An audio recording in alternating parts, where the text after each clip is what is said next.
Maya Joel Carter was 3 years old, 28 pounds, and possessed of a stubbornness that her grandmother privately admired even while it drove her absolutely crazy. She had her mother's dark brown eyes, her late grandfather's determined chin, and a way of standing with her small fists on her hips that made her look like she was perpetually ready to argue a case before a jury. She was not a shy child. She was not a quiet child. But in the Carter household on Elmwood Drive in Columbus, Ohio, she was, without question, the least listened to person under the roof. It started on a Saturday. Maya had been playing in the backyard alone that afternoon while her mother, Renee, sat at the kitchen table paying bills, and her grandmother, Louise, watched her afternoon programs in the living room. The yard was fenced, the gate was latched, and both women felt comfortable letting Maya wander the small stretch of grass and garden beds that made up their outdoor space. It was the kind of crisp, golden October afternoon that made Columbus feel like a postcard, leaves turning red and orange along the fence line, the smell of someone nearby burning wood in a fireplace, the sky a pale and perfect blue. Maya had been chasing a yellow butterfly near the back fence when she heard it. A sound, low and muffled, coming from somewhere behind the old wooden shed that sat at the far corner of the yard, half hidden by overgrown hedges that Louise had been meaning to trim since June. Maya stopped chasing the butterfly and stood very still, the way children do when something catches their full attention. She heard it again. It was soft, almost like the sound her mother made sometimes late at night when she thought everyone was asleep. A crying sound, but rougher, older. Maya walked toward the shed slowly.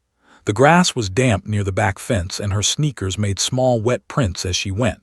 She didn't go around the shed. The hedges were too thick and her legs were too short, but she pressed herself against the wooden slats and put her ear flat against the wall, the way she had seen her cousin do against doors when he was trying to listen to grown-up conversations. She could hear it more clearly now. Someone was crying. And underneath the crying, a voice, weak and hoarse, saying something she couldn't fully make out. Maya pulled back from the wall and looked at the shed with the particular gravity that very young children sometimes carry when they sense something is genuinely wrong. Then she turned around, walked back across the yard, climbed the 2 porch steps with both feet on each one the way toddlers do, pulled open the screen door with both hands, and marched straight to the kitchen. "Mama," she said, "there's a crying boy." Renee looked up from her bills. She had the expression of a woman who had been interrupted mid-calculation and was waiting patiently for the interruption to resolve itself. "What baby?"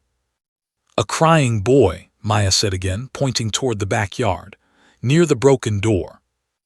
Renee glanced toward the back window, saw nothing unusual, and looked back at her daughter.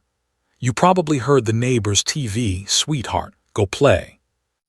Maya stood there for a moment, her small face working through something. Then she turned around and went back outside.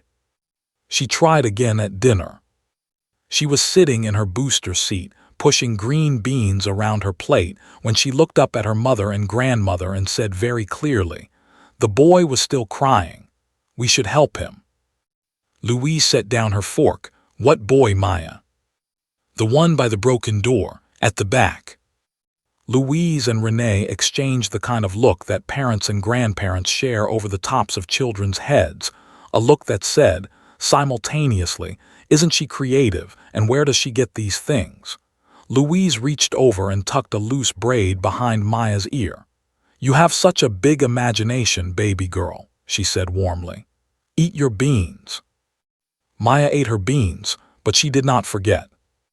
On Sunday she tried 3 more times. Once in the morning when she tugged on her mother's robe while Renee was making coffee and said, "Mama, the boy needs water." Renee, half awake and reaching for her mug, said, baby." Once in the afternoon when she stood in the middle of the living room during Louise's program and announced to no one in particular, "He's still there." Louise shushed her gently and patted the cushion beside her on the sofa. And once at bedtime, when Maya sat up in her crib after Renee had turned off the light and said, "Into the dark. Somebody should check the broken door." Renee, standing in the hallway, paused. Something about the way Maya said it, so matter-of-fact, so without drama, gave her a brief and unexplainable chill. She stood there for just a moment, her hand on the doorframe. Then she told herself it was the kind of thing 3-year-olds said. They heard things. They dreamed things.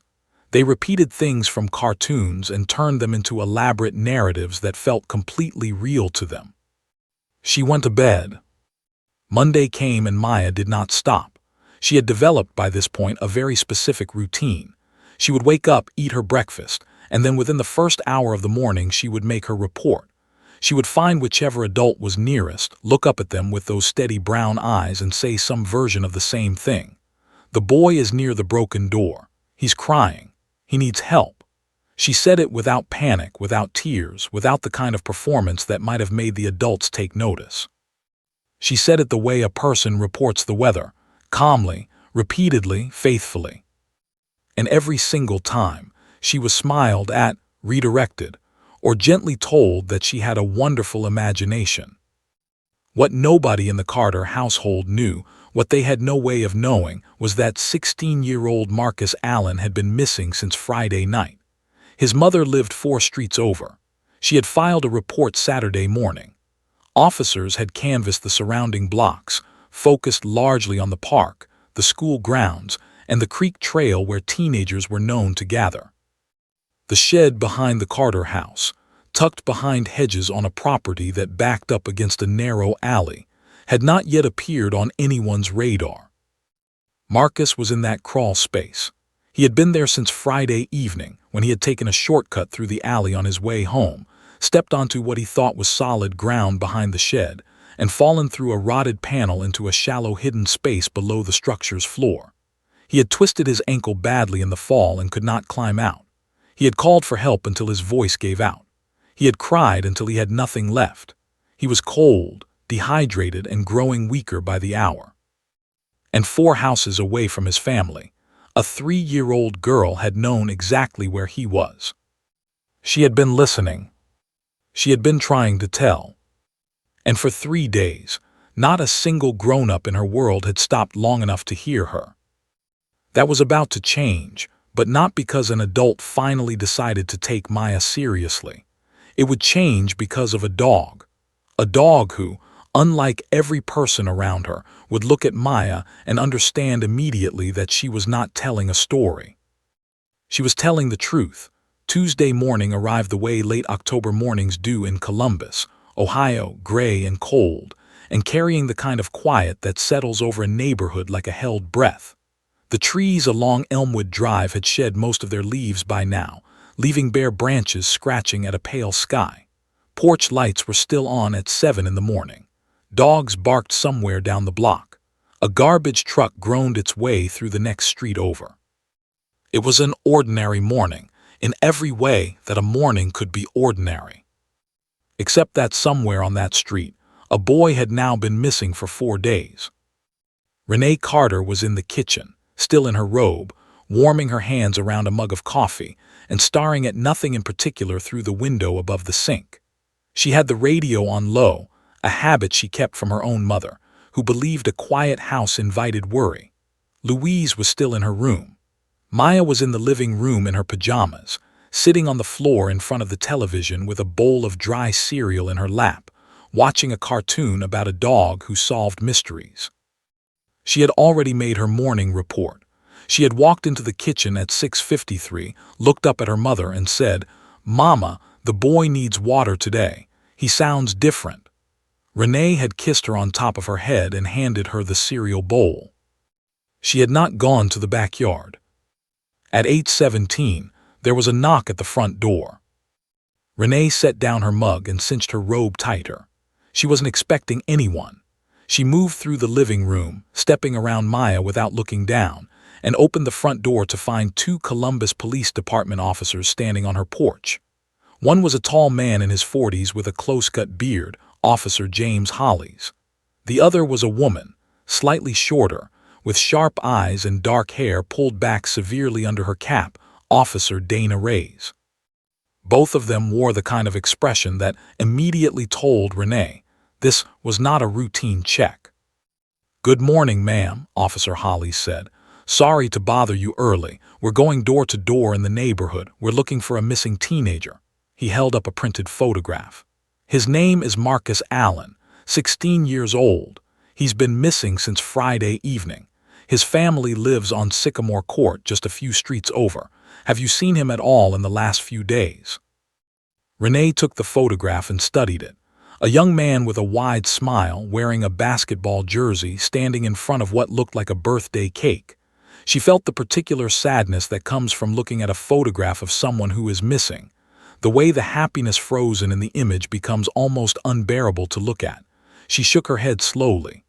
"No," she said. "I haven't. I'm sorry. Please come in, it's cold." She stepped aside and both officers entered.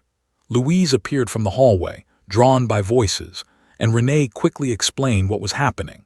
Louise pressed her hand to her chest and shook her head, asking quiet questions about the boy's family, whether anyone had leads, how the mother was holding up. Officer Hollies answered patiently, the way officers do when they've had the same conversation 40 times in the past 2 days, and understand that each person asking deserves the same care as the first. Officer Reyes, meanwhile, had glanced into the living room. Maya was still on the floor with her cereal bowl, but she was no longer watching the cartoon. She was watching Officer Reyes with those large, steady brown eyes, the full, unblinking attention that small children give to things they find genuinely interesting. Reyes gave her a small smile. Maya did not smile back. She just kept watching, with the calm assessment of someone taking inventory. "Cute kid," Reyes murmured to no one in particular. The officers stayed for perhaps 5 minutes, leaving their card with Renee and asking her to call if she remembered anything or noticed anything unusual in the neighborhood. They thanked her and Louise for their time. Hollies moved toward the door first. Reyes followed. And that was the moment everything shifted. Because when Officer Reyes stepped back out onto the porch, she reached the bottom of the steps and turned toward the police vehicle parked at the curb. And from the back seat, separated by a metal grate, a pair of amber eyes was already watching the house with the focused intensity of a creature that had been paying attention to everything the entire time. Sergeant.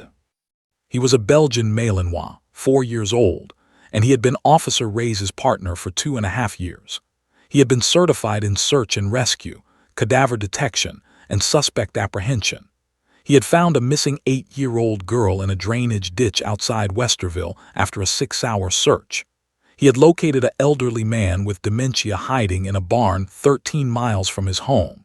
He had tracked a robbery suspect through 2 miles of riverside terrain in the rain.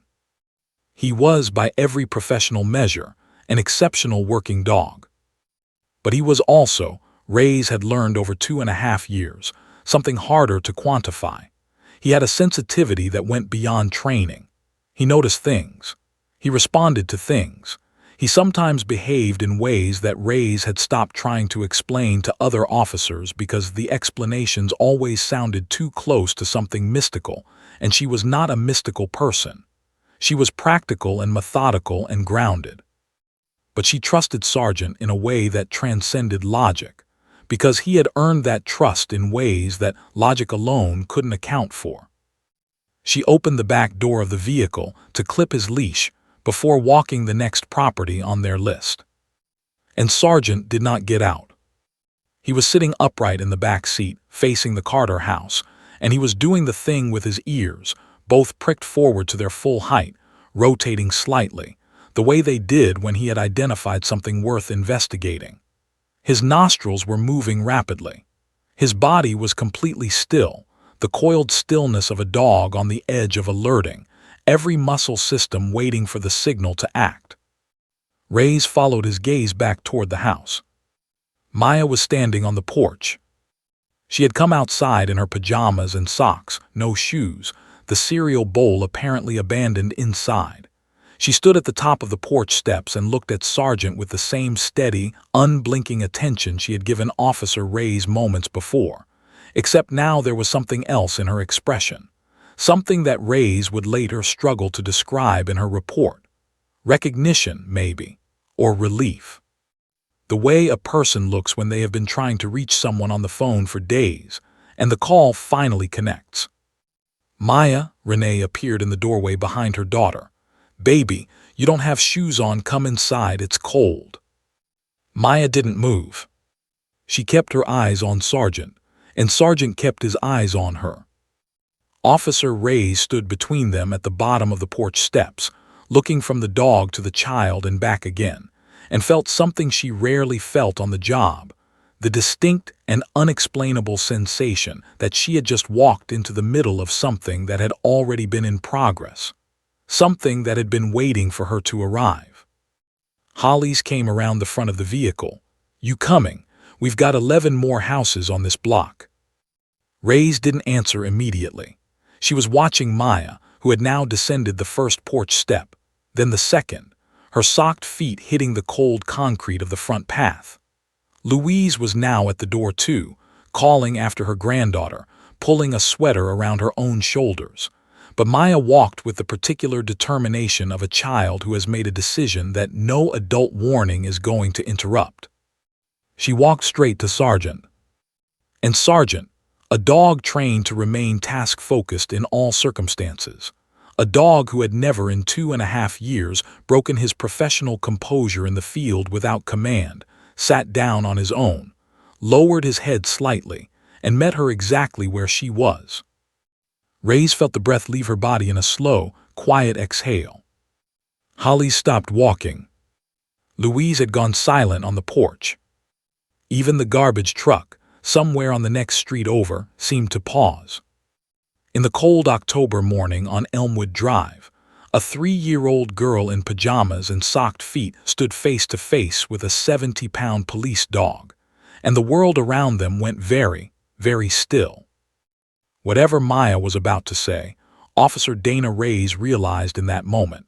She was going to listen to every single word. There is a particular kind of silence that falls over a scene when something extraordinary is about to happen. It is not the silence of emptiness. It is the silence of fullness, of the air thickening, of every living thing in the vicinity seeming to lean in slightly, as though the world itself is holding its breath in anticipation of something it already knows is coming. That was the silence that settled over the front path of the Carter house on Elmwood Drive at 8:23 on a cold Tuesday morning in late October. A silence so complete and so sudden that Officer Dana Reyes would remember it for the rest of her career, as the moment she understood that some things in this work could not be explained by training manuals or departmental protocol. She would try to explain it later, in her report, in conversations with her supervisor, in an interview she gave 6 weeks afterward to a Columbus journalist who had tracked her down after the story went national. She would always use the same words, arranged in slightly different orders, circling the same truth she could never quite pin down precisely.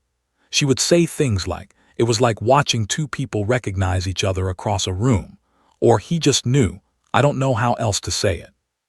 He knew she had something." Or simply, quietly, in the way she said it to her own mother over the phone that evening, "Dana, that dog heard that little girl before she even opened her mouth." But that was later. In that moment, standing on the front path with the cold air on her face and her hand still resting on the open rear door of the police vehicle, Officer Reyes was not thinking about reports or interviews or explanations. She was thinking about Sargent. Because Sargent was behaving in a way she had never seen him behave before. It wasn't that he was calm. Sargent was always calm. That was foundational to his training, embedded in him through thousands of hours of conditioning and repetition and reward. Calm under sirens, calm in crowds, calm in the presence of shouting, of running, of chaos in every form. Calm was his baseline. Calm was not remarkable. What was remarkable was the quality of his attention. Every working dog has a focus. Sargent's focus in the field was always directed outward and forward, toward the task, toward the trail, toward whatever his nose or his training was pulling him toward. His attention in those moments had an arrow quality. It pointed. It drove. It did not pause or soften or settle. But the attention he was giving Maya right now was different. It had no arrow in it. It was round and open and receptive, the way a cupped hand is different from a pointed finger. He was not focusing on her the way he focused on a scent trail or a suspect. He was receiving her, taking her in, processing something about her presence that existed below the frequency of anything Officer Reyes could detect with her own human senses. His ears were still at full height, rotating in tiny increments. His nose was working in that rapid, almost invisible way it worked when he was reading an environment thoroughly. But his body had none of the forward tension that usually accompanied those signs. He was not preparing to move. He was not preparing to chase or track or alert in the conventional sense. He was simply present. Completely, utterly, almost reverently present in front of this small child in her blue pajamas and her white socks that were already picking up the grime of the concrete path. Maya stopped approximately 2 feet in front of him. She was so small next to him. That was the thing that struck Reyes most viscerally, the sheer physical disproportion of the two of them. Sargent's head, when he was sitting upright, came nearly to Maya's shoulder. His paws were almost as wide as her feet. His amber eyes were level with her dark brown ones only because he had lowered his head in that slight, deliberate way, as though he understood that looming over her would be the wrong approach, as though he had made a conscious adjustment. And Maya looked at him the way she had apparently been looking at adults for 3 days, with that unnerving, patient, completely serious expression that belonged on the face of someone much older. She was not afraid. She was not excited in the way children usually are when they encounter a large dog for the first time, the jumping, the squealing, the reaching out with grabbing hands. She was still. She was focused. She was, Reyes thought, conducting herself with more composure than half the adult witnesses she had interviewed in her 8 years on the force. Behind Maya on the porch, Renee and Louise stood watching. Renee had her arms crossed over her chest, less from cold than from the instinctive protective posture of a mother watching her child approach a large animal. But she didn't call Maya back. Something about the scene in front of her kept her feet rooted to the porch. Louise had her hand over her mouth. Officer Hollis had come around the front of the vehicle and was now standing beside Reyes. He watched for a moment and then said, quietly, "Should we?" "Just wait," Reyes said.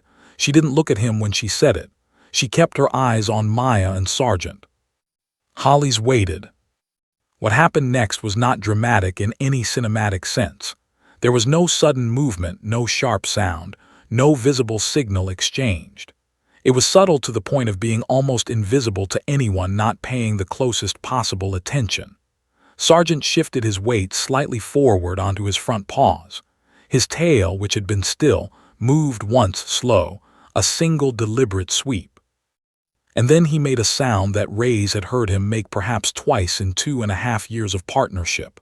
Not a bark, not a whine, something lower and quieter than either of those. A sound that, if she had to translate it into human language, she would have described as acknowledgement. As if he were saying simply, "I hear you. I am here. Go ahead." Maya's expression changed for the first time since she had come outside. The serious lines of her small face softened, just slightly. Not into a smile, into something more like relief. The kind of relief that comes after a long wait. She exhaled, a small, visible breath in the cold air, and then she did something that made Reyes's chest tighten in a way she didn't entirely understand. She reached out and placed her small hand very gently on top of Sargent's head.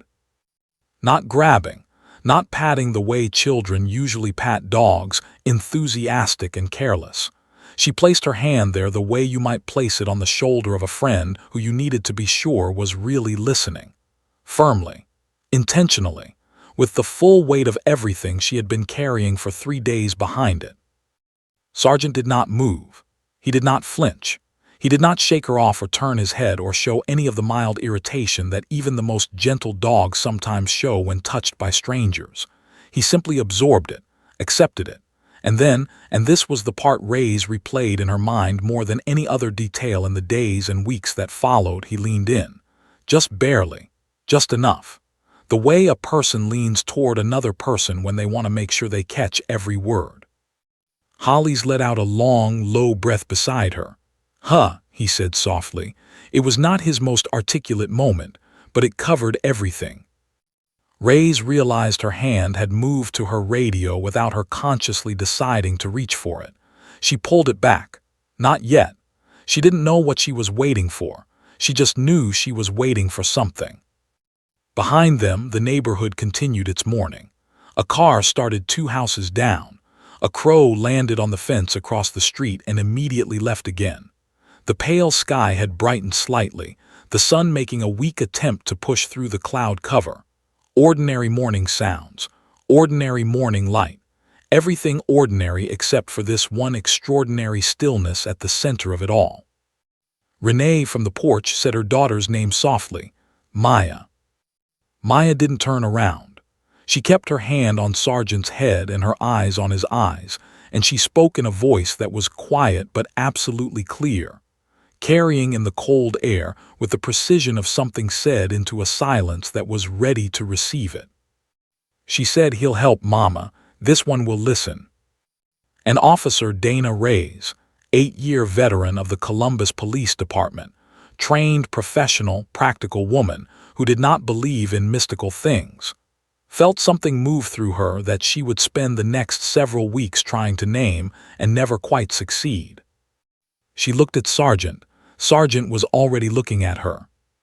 He was ready. He had been ready since the moment Maya walked out that door. There are moments in life that arrive without announcement and leave without permission. Moments that insert themselves into the ordinary flow of a Tuesday morning and refuse to be ignored, refuse to be categorized, refuse to be filed away under any of the neat labels that adults use to make sense of a world that is, at its core, far stranger and more beautiful than they usually allow themselves to believe. This was one of those moments. An officer, Dana Reyes, standing on the front path of a Columbus row house with cold air on her face, and a 3-year-old girl and a Belgian Malinois in front of her, felt it with every nerve in her body. She had interviewed hundreds of witnesses in 8 years, elderly neighbors who had seen things through kitchen windows, teenagers who had heard things from across parking lots, adults of every kind in every condition, delivering information in every possible way, nervous, confident, reluctant, eager, tearful, angry, calm. She knew how to read a witness. She knew the difference between someone who was performing memory and someone who was accessing it. She knew the particular quality of truth, the way it sat differently in the air than fabrication did, heavier and quieter and less decorated. She had never applied that knowledge to a 3-year-old before. But as Maya stood with her hand on Sargent's head and the cold October air moving gently around them, Reyes found herself doing exactly that, reading this child the way she read witnesses, and everything she knew, every instinct sharpened by 8 years of this work, was telling her the same thing. This child was not performing. This child was not imagining. This child was not repeating something from a cartoon or constructing an elaborate fiction from the building blocks of a toddler's dream life. This child was accessing something real, something she had seen or heard or in some way genuinely encountered. And she had been trying to report it, in the only language and the only way available to her, for 3 days straight, to people who had smiled at her and handed her cereal bowls and told her she had a wonderful imagination. Reyes crouched down. It was a deliberate choice, the kind of thing they taught in training when interviewing child witnesses, getting to eye level, reducing the physical power differential, making yourself less of an authority figure and more of a person. But it was also something more personal than technique. She crouched down because Maya had earned it. Because something about the way this child had walked out of that house and gone straight to Sargent, bypassing every adult, every uniform, every conventional authority, and placed her hand on that dog's head with the gravity of someone delivering testimony, made Reyes want to meet her exactly where she was. She looked at Maya. Maya looked back at her. Sargent sat between them like a bridge. "Hi," Reyes said. She kept her voice soft, unhurried. "The way you speak when you want someone to know that time is not a factor, that there is nowhere else you need to be. What's your name?" "Maya," the child said. "That's a beautiful name. I'm Dana." She didn't say Officer Reyes. She didn't gesture to her badge or her uniform. She was just Dana. "And this is Sergeant," she added, nodding toward the dog. Something moved across Maya's face at the name. Not surprise, more like confirmation, as though she had already known what his name was and was simply pleased to have it verified. "I know," she said. Reyes paused. "You know his name." "He told me," Maya said simply, and then moved on before Reyes could respond to that, because Maya was not interested in the part of the conversation that adults always got stuck on. She was interested in the part that mattered. She looked at Sergeant, then back at Reyes, and she said, "There is a boy." Reyes felt Holly's shift behind her. She didn't turn around. "Tell me about the boy," she said. Maya took a breath. It was a small breath, but it had weight behind it, the breath of someone who has been waiting a long time to finally be asked the right question by the right person. She pointed.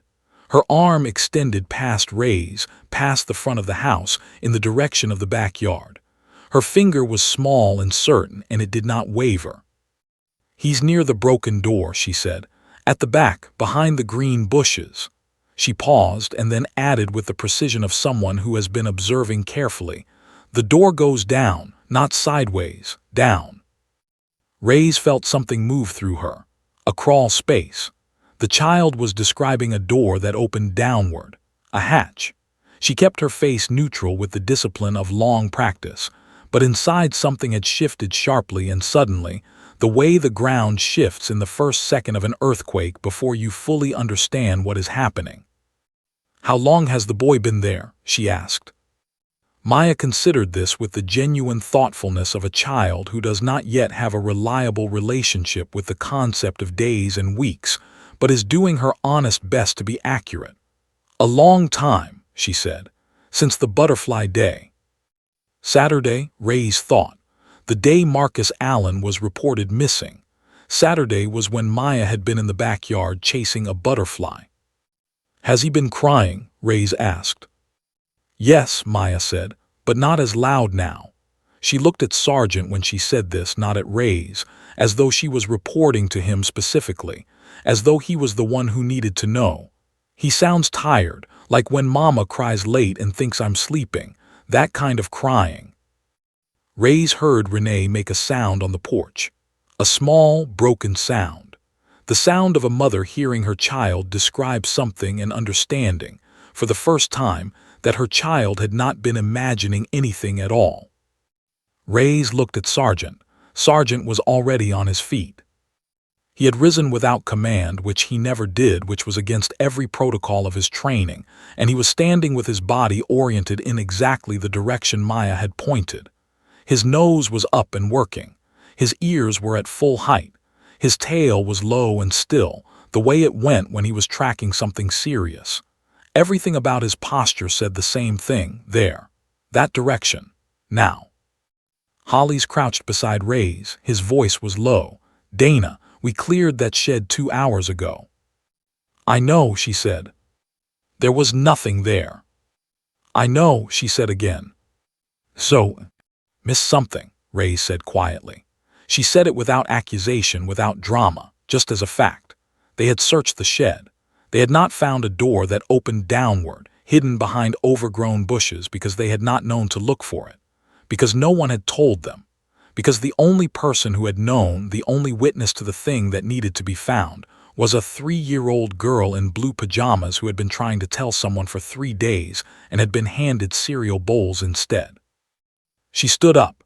She looked at Maya, who was watching her with those steady brown eyes, patient and waiting and utterly sure of herself in the way that only very young children and very old people ever manage to be, the 2 ages of life closest to something true.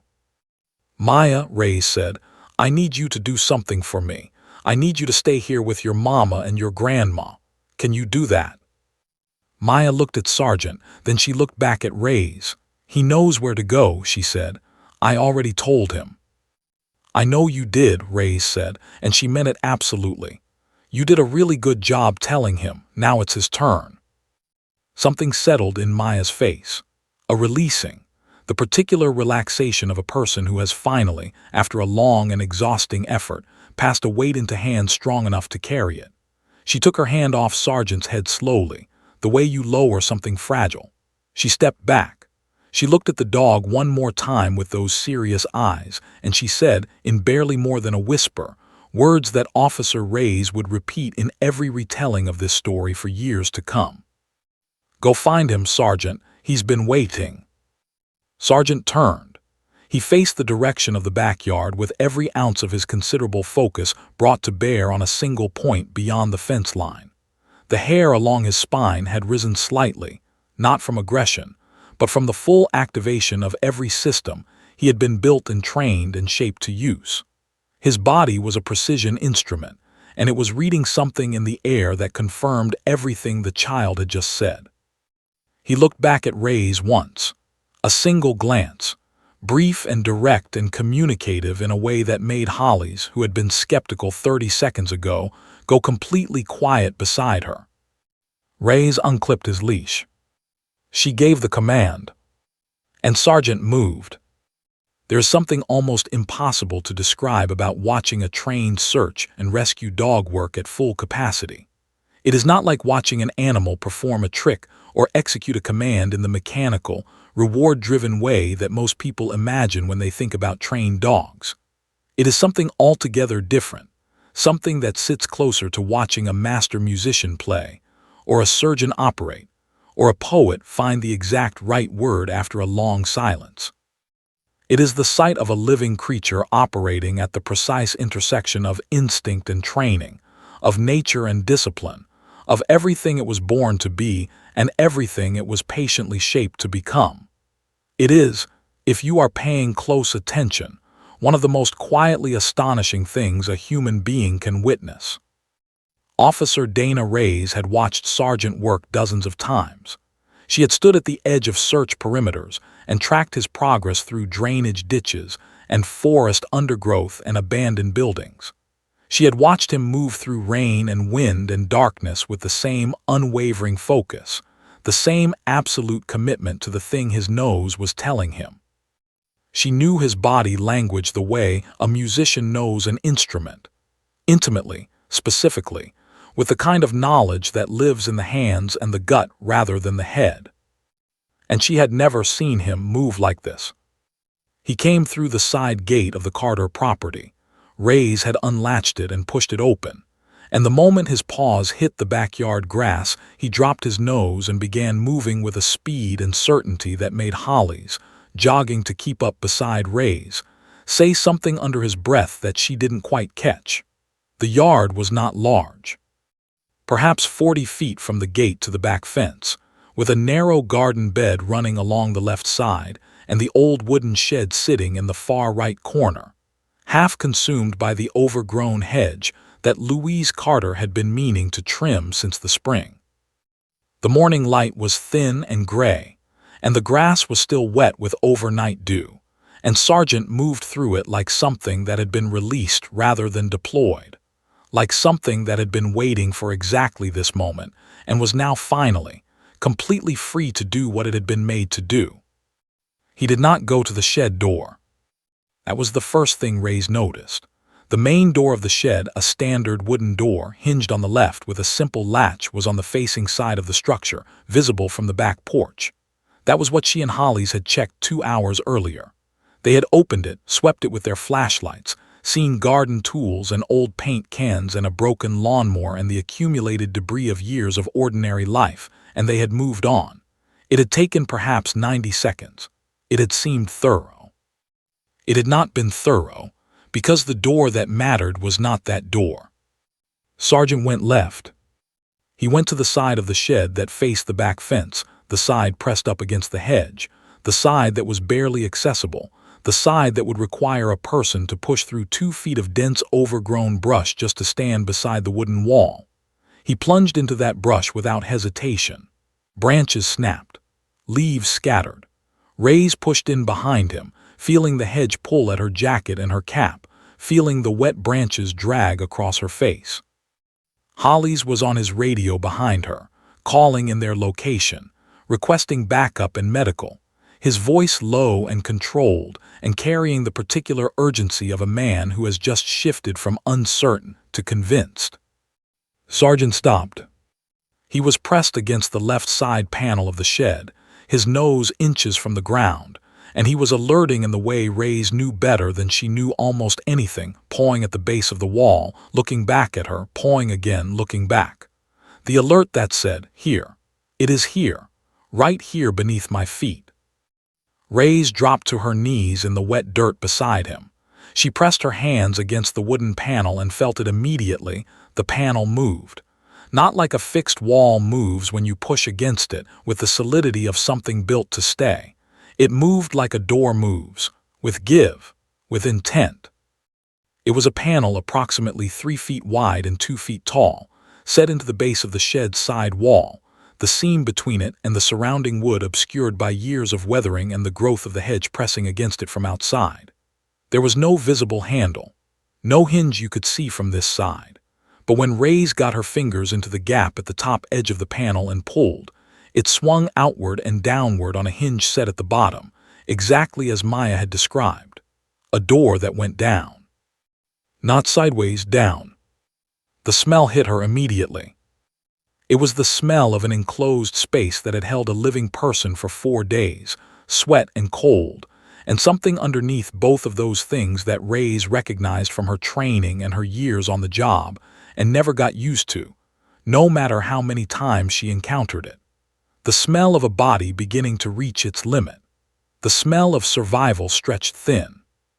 "Marcus," she called into the darkness of the crawl space. "Marcus Allen, Columbus Police, can you hear me?" For one terrible second there was nothing. Then there was a sound. It was barely a sound at all. It was the ghost of a sound. A thin, fractured exhalation that might have been an attempt at a word, or might have simply been the involuntary response of a body registering that something had changed, that light had come in, that air had shifted, that after 4 days of dark and cold and silence the world had suddenly cracked open in a way that meant rescue rather than continued waiting. "He's in there," Reyes said over her shoulder to Holly's. Her voice was steady. Her hands were not. "Get medical now. Tell them hypothermia, possible dehydration, we don't know what else yet. Tell them to hurry." She heard Holly's on the radio, his voice sharp and clipped and immediate. She turned back to the crawl space and pulled the panel fully open, letting the gray morning light fall into the space below. It was shallow, perhaps 3 feet of depth below the shed's floor, and it ran the width of the structure, maybe 8 feet across. The floor of it was bare dirt, cold and damp. There were old pipes running along the ceiling. There were cobwebs. There was a rusted metal shelf on the far side holding paint, so old their labels had peeled away entirely. And curled against the far wall on his side, with his knees drawn up toward his chest and his jacket pulled around him, and his face turned toward the light that was now finally reaching him, was Marcus Allen. He was 16 years old and he looked, in that moment, much younger. His face was pale in a way that had nothing to do with his natural complexion and everything to do with cold and dehydration, and 4 days of existing in a space where the temperature at night had dropped into the low 30s. His lips were dry and cracked and faintly bluish at the corners. His hair was matted against the side of his face. His right ankle was visibly swollen even through his sneaker. His eyes, when they opened in response to the light, were glassy and slow to focus. But they opened. They opened and they found Reyes' face, and something moved through them, the most fundamental human response to rescue, the one that lives below language and below thought, the one that is older than any word that has ever been invented to describe it. He was alive. He was conscious. He recognized that someone had come. "Hey," Reyes said. She kept her voice warm and steady and unhurried, the way you speak to someone who is frightened and exhausted and needs to hear that the emergency is over. "Hey, Marcus, I've got you. You're okay. We found you." His mouth moved. The first attempt produced nothing. The second attempt produced a sound. The third attempt produced something that was almost a word, and then, on the fourth try, with enormous effort, he said it clearly enough to hear. Cold. I know, Reyes said. I know you are. We're going to get you warm right now. Don't move yet, just stay with me, okay? Just keep looking at me. She reached into the crawl space and extended her hand, and Marcus Allen, after a moment of the kind of concentration that happens when a body is deciding whether it has enough left to do one more thing, lifted his own hand and placed it in hers. Behind her, the yard had filled with sound and movement, the crackle of radios, the sound of the gate opening, voices calling to each other with the controlled urgency of emergency responders arriving on a scene. Hollies was directing people around the side of the shed. Boots were moving through the wet grass. And on the back porch of the house, standing in the doorway with her mother's hands on her small shoulders and her grandmother pressed close beside her, Maya watched. She didn't say anything. She didn't need to. She had said everything she needed to say 3 days ago, and again this morning, and one final time to a dog who had understood her completely. She watched Officer Reyes hold Marcus Allen's hand in the dirt beside the shed, and her small face held an expression that no 3-year-old should technically be capable of, and yet there it was, unmistakable and true. It was the expression of someone who had known all along how this would end. She had just needed the right listener to get there. News travels differently in the age of smartphones and social media.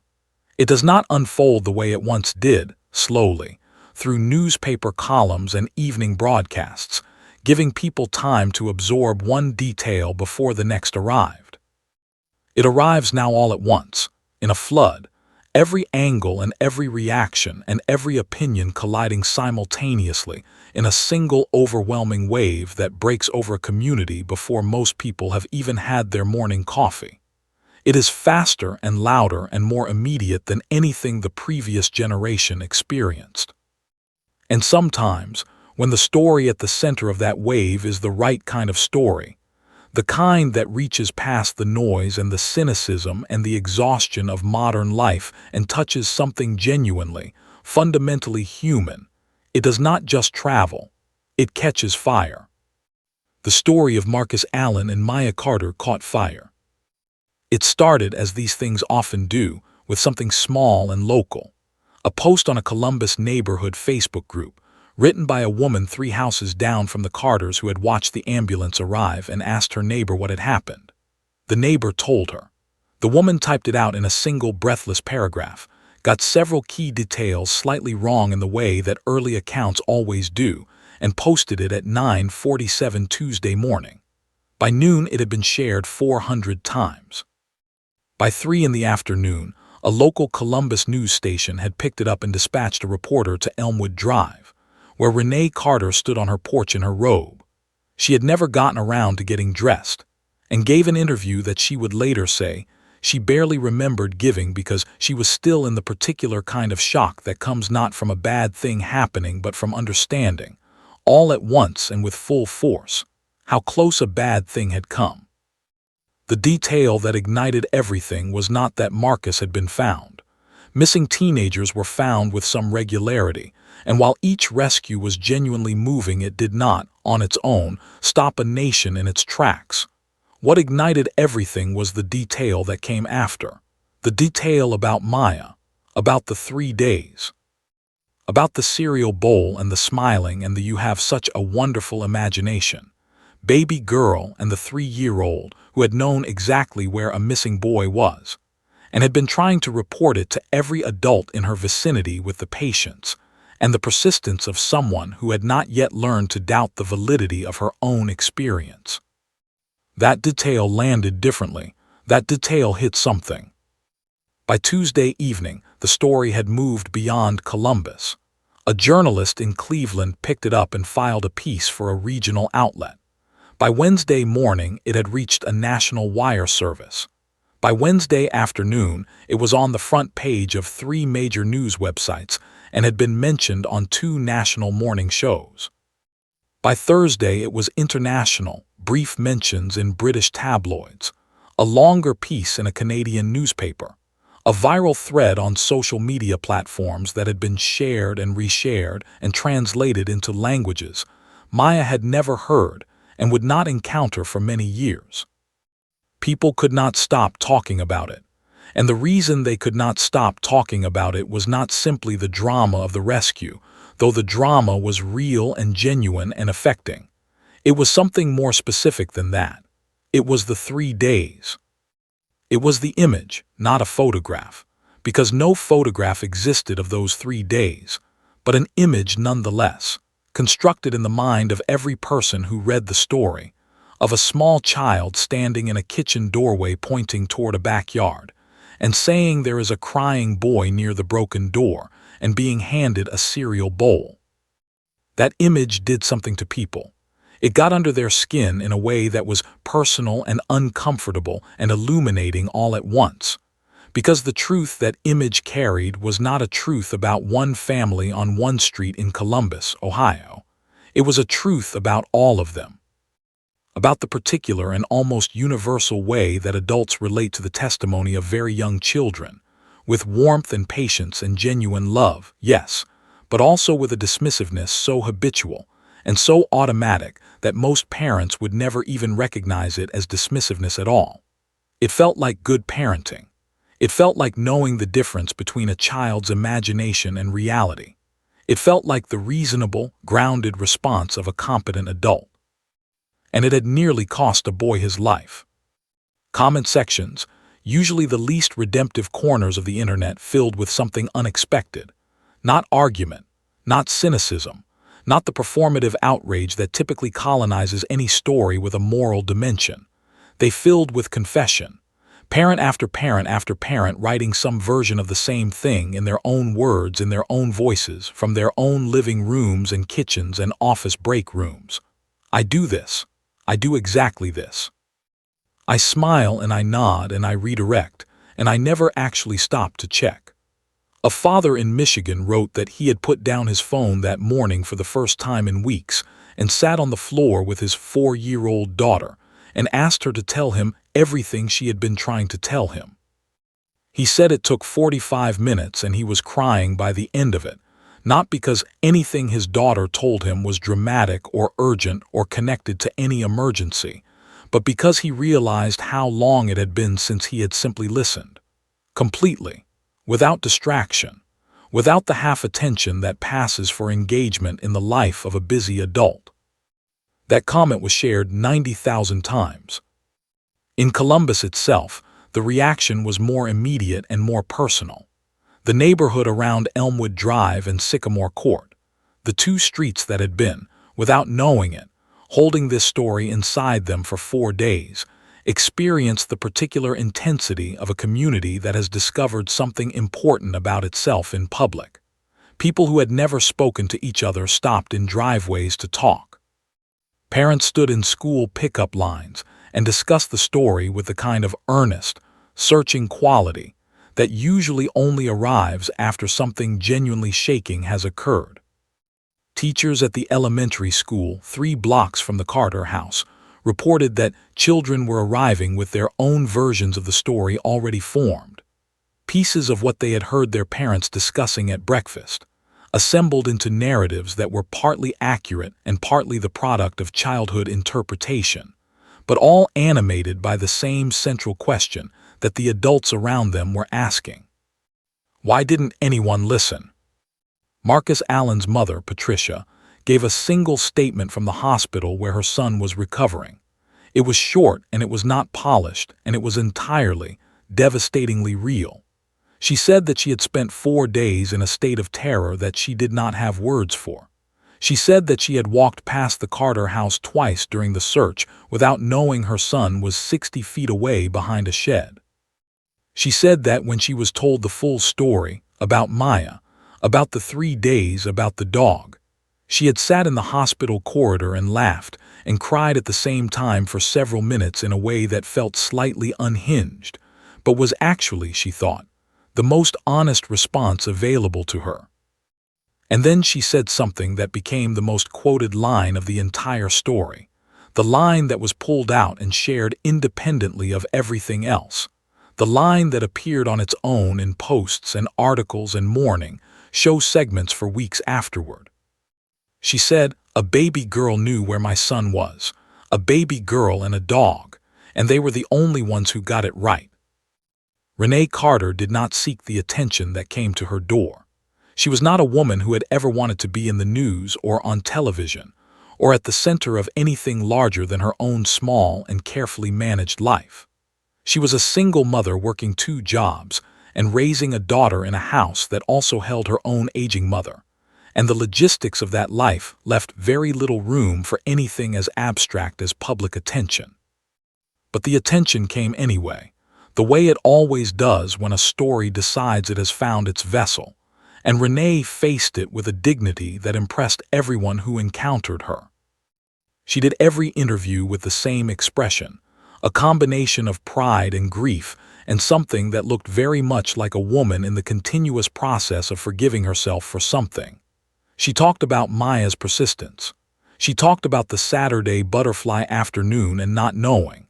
She talked about the bedtime moment, somebody should check the broken door, and the chill she had felt and dismissed. She talked about it honestly and without self-protection, which was the thing that made people love her, because it would have been very easy and very human to edit those details out, to present herself as a mother who had simply not had enough information rather than a mother who had had the information and chosen, reasonably and understandably and fatally almost, not to act on it. She didn't edit. She told the whole truth, and the whole truth in her telling was not a story about failure. It was a story about what happens next, about the moment the ambulance arrived and she looked at her daughter standing on the back porch watching the paramedics work and understood, with a completeness that rearranged something permanent inside her, that her child had been right all along. "She never stopped telling us," Renee said in one interview, her voice steady but her eyes doing everything her voice was working not to do. Not once, not one single time did she stop believing that somebody would eventually listen. 3 years old and more faith in being heard than most adults I know. She paused, she looked at the interviewer. "I'm going to spend the rest of my life being worthy of that faith," she said. The interviewer did not respond immediately. There was a silence that television usually cuts away from, but that this particular producer, to her credit, left in. It lasted 4 seconds. It said more than any question could have. Across Columbus, across Ohio, across a country that was tired and divided, and often seemed to have forgotten how to be moved by anything, people watched that silence and felt something shift quietly inside them, something small and important and real. A little girl had known, a dog had listened, and now everyone was paying attention. 3 weeks after the rescue, on a Wednesday morning that had arrived cold and bright and clean in the way that November mornings sometimes do in Columbus, the sky a hard, brilliant blue, the last of the leaves finally surrendered from the trees, the air carrying that particular stillness that comes after a long period of turbulence has finally resolved itself. Officer Dana Reyes pulled her personal vehicle, not her patrol car, up to the curb outside the Carter house on Elmwood Drive. She sat for a moment with the engine running and her hands in her lap and looked at the house. The porch light was on even in the daytime. There was a small potted plant beside the front door that had not been there 3 weeks ago. Someone had put up a new welcome mat. She had not called ahead. She had thought about calling. She had picked up her phone twice the previous evening and put it back down twice, not entirely sure why she was hesitating. It wasn't that she doubted the visit was appropriate or welcome. It was something more like the feeling that certain things lose something essential when they are scheduled, when they are slotted into a calendar and confirmed and given an arrival time.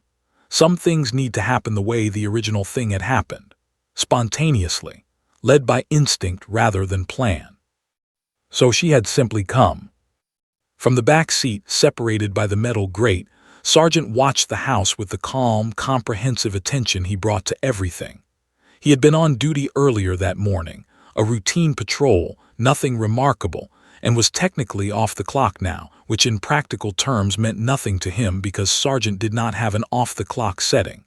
He was always at some level working, always reading his environment, always aware.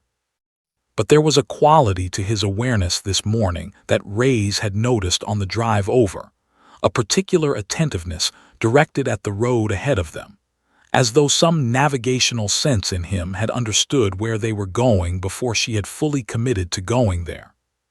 She had noticed, too, that he had not settled into his usual position during the drive, head down, eyes half closed, the practiced rest of a working dog conserving energy between deployments. He had sat upright the entire way, watching, alert, as though he was being brought somewhere he already knew mattered. She got out of the car, she opened his door, she clipped his leash. And before she had fully straightened up from the crouch of opening the car door, the front door of the Carter house had opened. Maya stood in the doorway. She was wearing a red sweater and dark blue leggings, and her hair was in two uneven pigtails that suggested she had either done them herself or been in a considerable hurry this morning. She was holding a piece of toast in one hand. She was looking directly at Sargent with the expression that Reyes had come to think of, in the 3 weeks since that Tuesday morning, as Maya's operational face. The serious, focused, fully present expression that this child wore when something genuinely important was happening, and she needed to be completely equal to it. Behind Maya, Renee appeared in the doorway.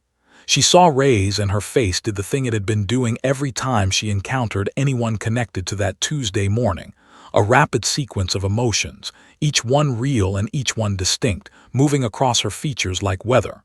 Relief, gratitude, something that was almost but not quite guilt, still working itself through her system 3 weeks later, and then warmth. The genuine, uncomplicated warmth of a woman welcoming someone into the sphere of her family. "Officer Reyes," she said, and then correcting herself, "Dana, come in, it's cold." "Just a few minutes," Reyes said. "I don't want to intrude, She paused. She looked at Sargent. She looked at Maya, still in the doorway with her toast. "I just thought it needed to happen," she finished, which was not the most articulate sentence she had ever constructed but was entirely accurate. Renee understood immediately. She stepped back and pulled Maya gently to the side to make room in the doorway, but Maya had already descended the first porch step, then the second, her toast still in hand, her eyes still on Sargent. She moved with the same quality of intentional, unhurried certainty that she had moved with 3 weeks ago. No running, no squealing, no the exuberant physical chaos of a toddler encountering a dog in the ordinary way.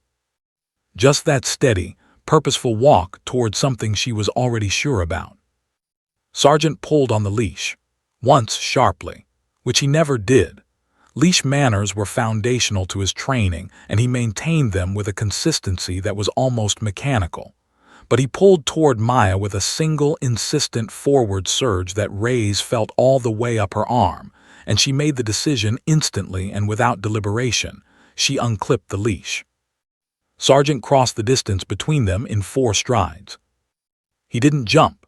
He didn't bowl her over the way large dogs sometimes do with small children, carried away by enthusiasm that exceeds their spatial awareness. He came to her, and then he slowed in the last stride to something almost careful, approaching the final foot of distance between them with a gentleness that was so deliberate it looked choreographed. He lowered his head. He pressed his nose briefly against her cheek, and then he was still. Maya dropped the toast. She didn't notice dropping it. She didn't look down at it. She brought both arms up and around Sargent's neck, and she held on with the full strength of a 3-year-old who is also, in some essential way, 3 years old going on something much older and wiser and more knowing than that number suggests. She pressed her face into the fur of his neck. Her eyes closed. She exhaled, long and slow and complete, the exhalation of someone releasing something they have been holding for a very long time. Sargent made the sound. The same sound he had made 3 weeks ago on the front path, low and quiet, below the register of a bark, below the register of a whine. The sound that Reyes had spent 3 weeks trying to find a word for and kept landing on the same one, unsatisfying but closest to true, acknowledgement. It was the sound of acknowledgement, of one living being confirming to another that they have been recognized, that they are seen, that their presence matters and is noted and is welcome. Renee, standing in the doorway, pressed her hand over her mouth. Louise appeared behind her daughter, looked at the scene in the front yard and said nothing. She simply stood. Her eyes were bright. Reyes stood at the edge of the path and watched, and felt the particular fullness that comes to a person when they are witnessing something that they know, in real time, they will carry with them for the rest of their life. She had witnessed many things in 8 years on the force. She had been present for endings and beginnings, and the full devastating spectrum of human experience in between. She had learned, out of professional necessity, to maintain a certain emotional distance from the things she encountered, not coldness, but calibration. The careful management of feeling that allows a person to keep doing the work without being consumed by it. She was not maintaining distance right now. She took out her phone. She did not think about it. Her hand simply moved to her pocket and the phone came out and she raised it and took the photograph in the same unthinking, instinctive way that Sargent had unclipped his leash. Not as a decision, so much as a response to the undeniable rightness of what was happening in front of her. The photograph she took that morning would be seen by more than 2 million people within 72 hours of posting it. It would be shared across every major social media platform. It would appear in news articles in 14 countries.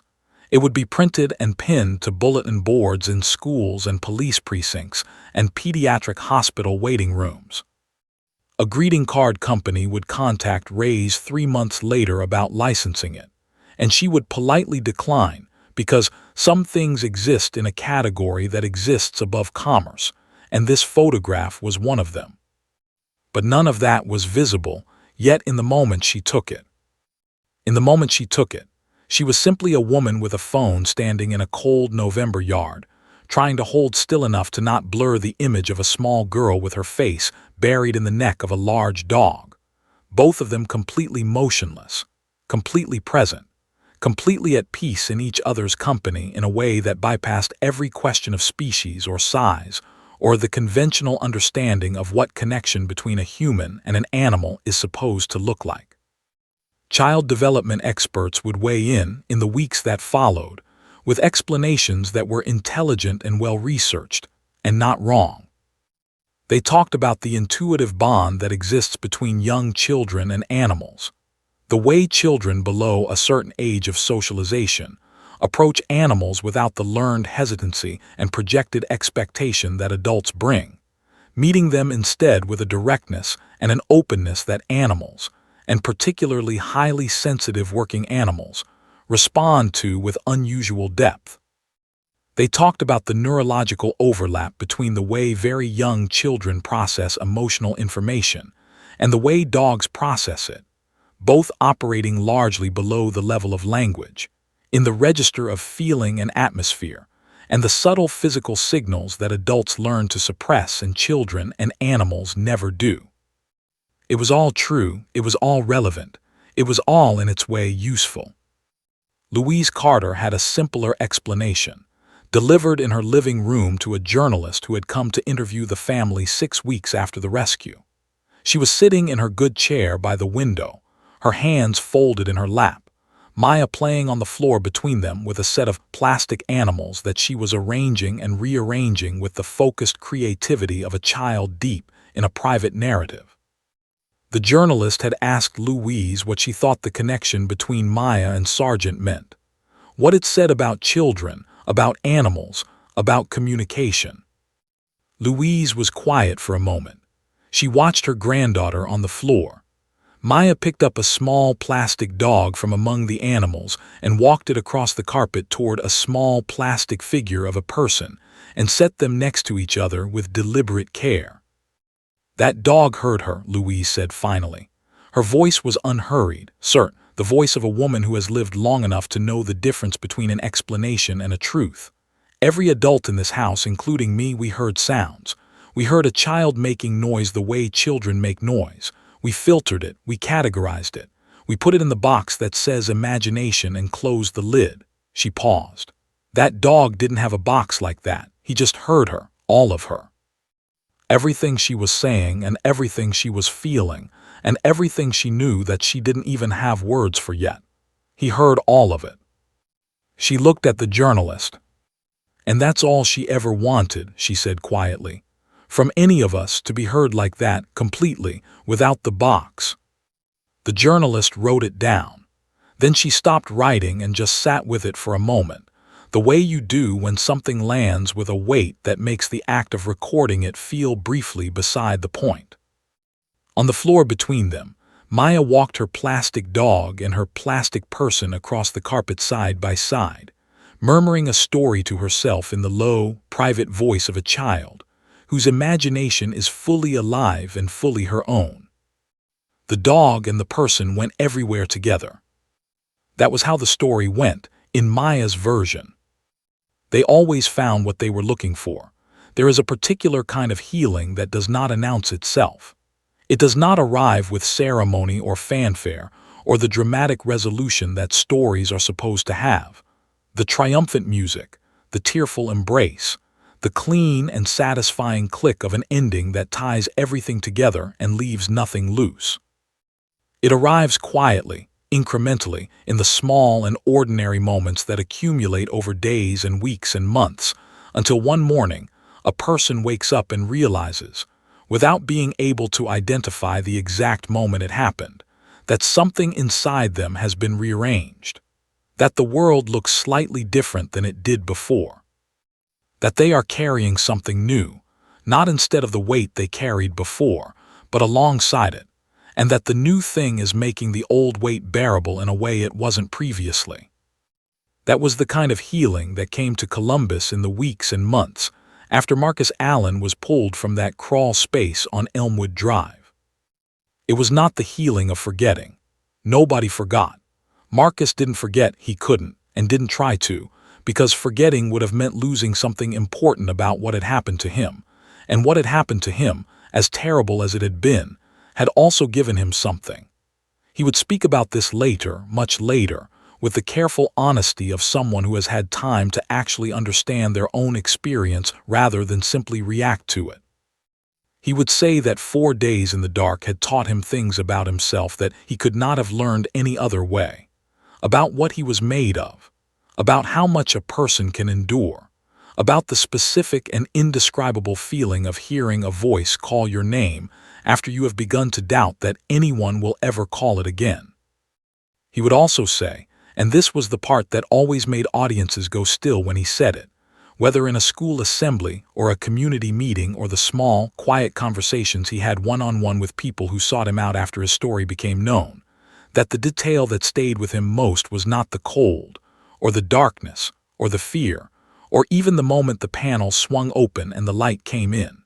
The detail that stayed with him was learning afterward about Maya, about the 3 days, about the small girl 4 houses away who had known exactly where he was and had tried every single day to send someone to find him. He said, "She never gave up on me, she didn't even know me, she had never seen my face, but she heard me from across 4 backyards and she never stopped trying to get someone to go to me, 3 years old, never gave up."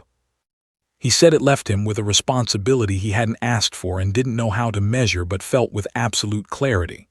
The responsibility of someone who has been fought for, who has been the object of another person's, another child's, relentless, faithful 3-day effort. You could not be the recipient of that kind of commitment, he said, and then go out and live a small or careless life. It wasn't possible. It wasn't allowed.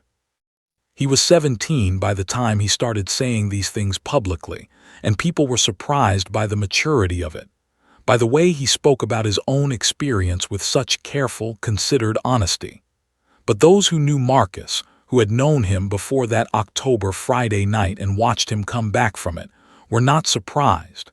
They said it had always been there in him, that the experience had not created something new so much as it had found something that already existed and brought it fully to the surface. The formal community gathering happened on the Saturday before Thanksgiving, 3.5 weeks after the rescue. It was held in the community room of the Columbus Public Library branch on North High Street, a space that seated perhaps 120 people, and had, by the day of the gathering, roughly 160 folding chairs arranged in it, because whoever had been in charge of estimating attendance had significantly underestimated how many people felt personally connected to this story. People stood along the walls. People sat on windowsills. 2 women shared a single folding chair. Nobody complained. Officer Dana Reyes spoke. She was not a natural public speaker. She said this herself at the beginning with the self-deprecating directness of someone who has decided that honesty is preferable to polish. But what she lacked in oratory, she made up for entirely in the quality of her attention to the truth. She spoke about the investigation, about the door-to-door canvass, about arriving at the Carter house and meeting Maya. She paused at certain points in the telling, not for effect but because the telling required it, because some memories need a moment of stillness around them to be conveyed with the accuracy they deserve. She spoke about Sargent.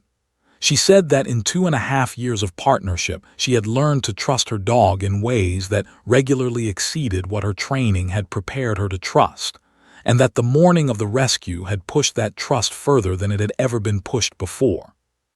She said that watching Sargent respond to Maya, watching him sit down on his own, orient toward her, make room for whatever she was carrying, had been one of the most genuinely moving things she had witnessed in 8 years of police work. She said she believed, without apology and without embarrassment, that something real had passed between them, something that didn't have a technical name in any search and rescue manual she had ever read, something that lived in a category that science was still catching up to.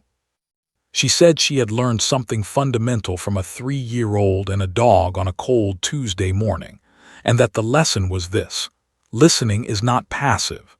Listening is an act. It requires intention and attention and the deliberate setting aside of everything you think you already know.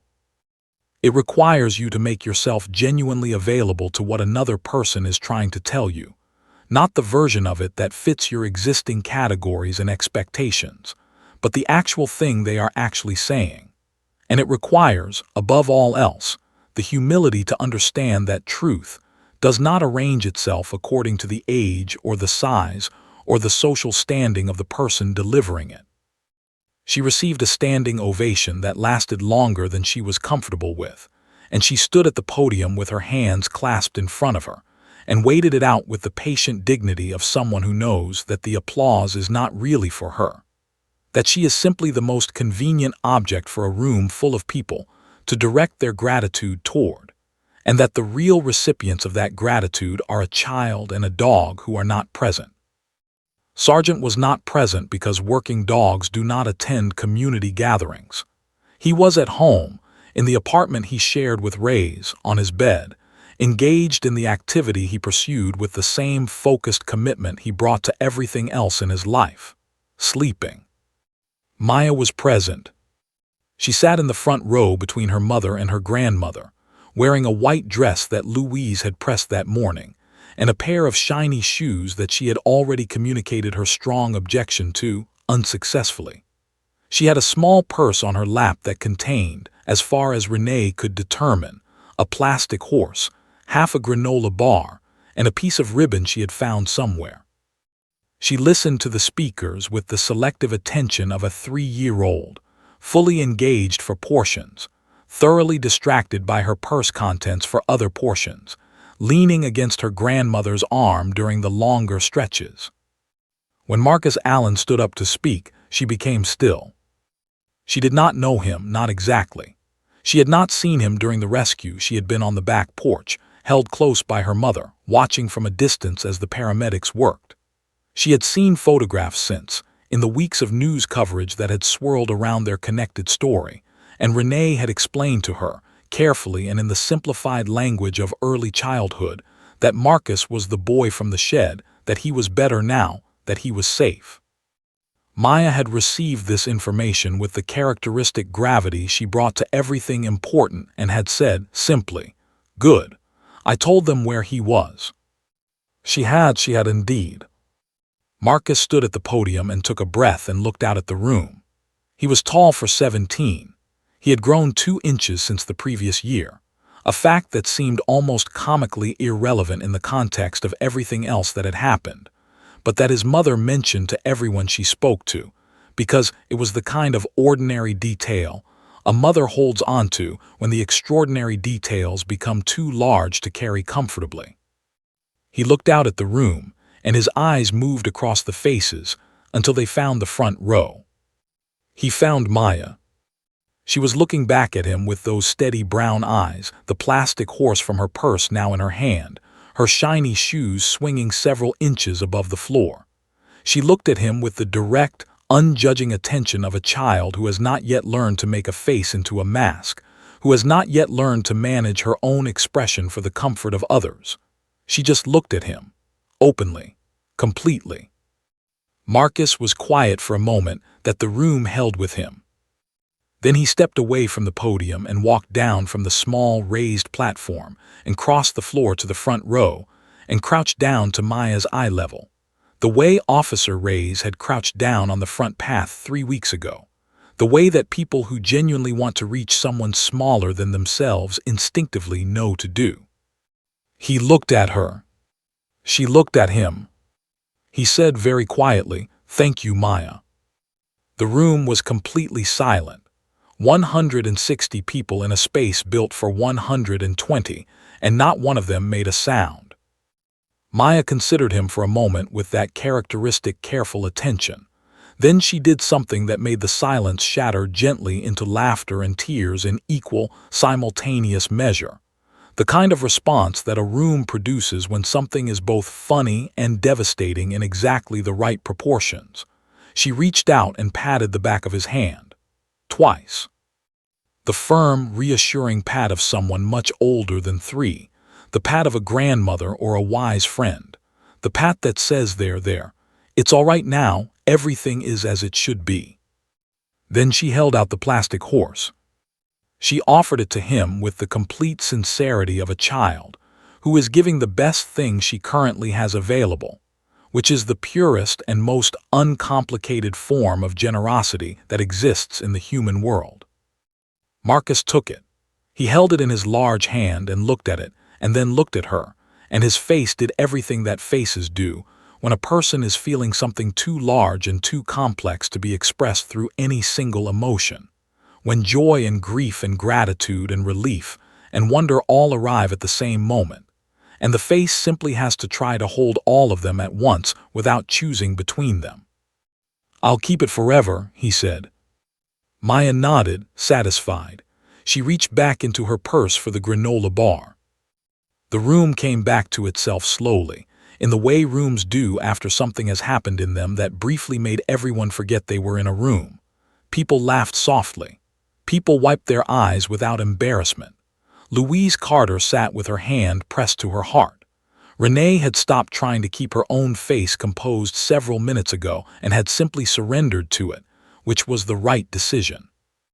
Officer Reyes, sitting 3 seats down in the front row, looked at the plastic horse in Marcus Allen's hand and thought about Sergeant asleep on his bed at home, and thought about a cold Tuesday morning and a child in blue pajamas on a front path and a dog who had known, before anyone else in the vicinity, that something true was being spoken and that it needed to be heard. She thought about listening, about what it actually cost, about how little it cost, really, when measured against what its absence had almost taken from this room, from this boy, from this family, from this child who was now serenely eating her granola bar in the front row as though she had not, 3 weeks ago, done something that would ripple outward through a community and a country for years to come. Columbus did not forget. Not the story and not the lesson inside it. In the months that followed, the Columbus Police Department quietly updated its community outreach protocols to include specific language about child witnesses, about the importance of taking seriously and following up on, Information provided by children regardless of age. 2 elementary schools in the district introduced a listening curriculum into their early childhood classrooms, not because of any official mandate, but because individual teachers had been moved by the story and wanted to do something concrete with the feeling it had left in them. A pediatric psychologist in Clintonville wrote an essay that circulated widely among parents and educators about the documented reliability of young children's experiential reports and the habitual adult tendency to categorize those reports as imagination rather than information.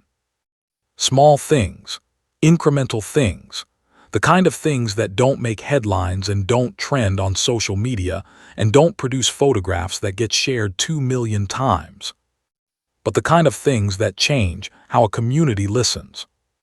The kind of things that mean, somewhere in Columbus on some future ordinary morning, when a small child says there is something near the broken door, someone will stop. Someone will put down their coffee. Someone will actually go and look. Because a little girl in blue pajamas taught them how. Because a dog with amber eyes showed them what it meant to truly hear. Because a boy came home from the dark. And because some lessons, once learned in the bone-deep way that only the truest stories teach them, do not leave. They stay. They stay and they quietly change everything. End of story.